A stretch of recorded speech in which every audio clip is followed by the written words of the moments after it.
UTL solar लावणार आणि सबसिडीही मिळवून देणार। पंतप्रधान मोदी आज महाराष्ट्र दौऱ्यावर। मुंबई मेट्रो 3च्या फेज 1चं विविध विकास कामांचं लोकार्पण। पोरादिवीत नंगारा भवनाचं उद्घाटन करणार। बंजारा वेशात नागरिक दाखल। राहुल गांधींच्या हस्ते आज कोल्हापुरातील शिवरायांच्या पुतळ्याचं अनावरण। विमानात तांत्रिक बिघाड झाल्यानं कालचा दौरा रद्द।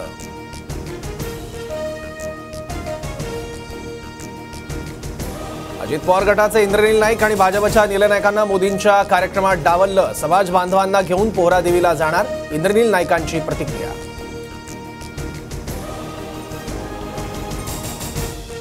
अजितदारांकडून बारामती विधानसभा न लढण्याचे संकेत। मी जो उमेदवार देईल त्याचं काम करा। विधानसभेला आमच्या कुटुंबातील जास्त सदस्य फिरताना दिसणार नाही, दादांचं वक्तव्य।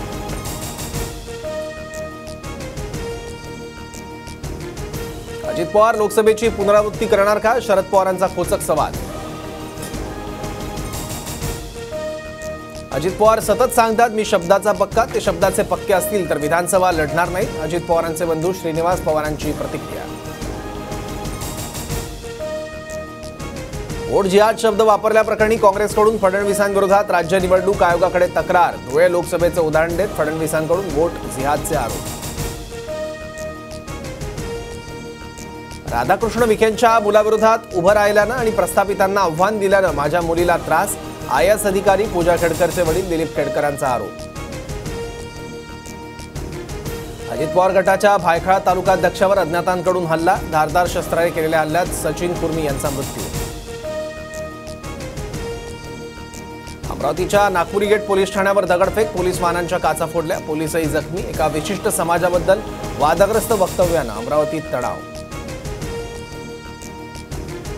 विधानसभा निवडणुकीत भाजपच्या प्रचारासाठी RSS मैदानात। फेक नरेटिव्हला उत्तर देणारी माहिती जनतेपर्यंत पोहोचवणार। मतदारसंघात बैठका घेऊन जनमत तयार करणार, सूत्रांची माहिती। हर्षवर्धन पाटलांची अखेर भाजपला सोडचिठ्ठी। सोमवारी सकाळी 10 वाजता इंदापुरात शरद पवारांच्या उपस्थितीत पक्षप्रवेश करणार।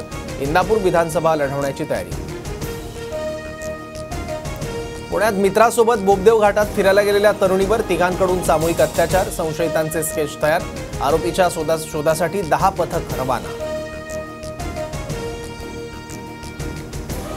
पुण्यात हडपसर पोलीस ठाण्यात वंचितच्या 9 जणांवर गुन्हा दाखल। 2 चिमुकलींवरील अत्याचारानंतर वंचितच्या कार्यकर्त्यांकडून स्कूल व्हॅनची तोडफोड।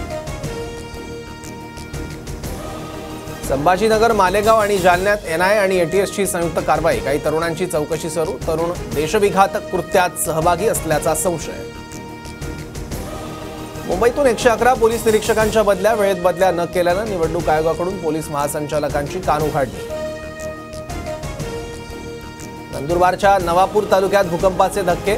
कडबन परिसरात 2.2 रिश्टर स्केल भूकंप। नागरिकांमध्ये भीतीचं वातावरण।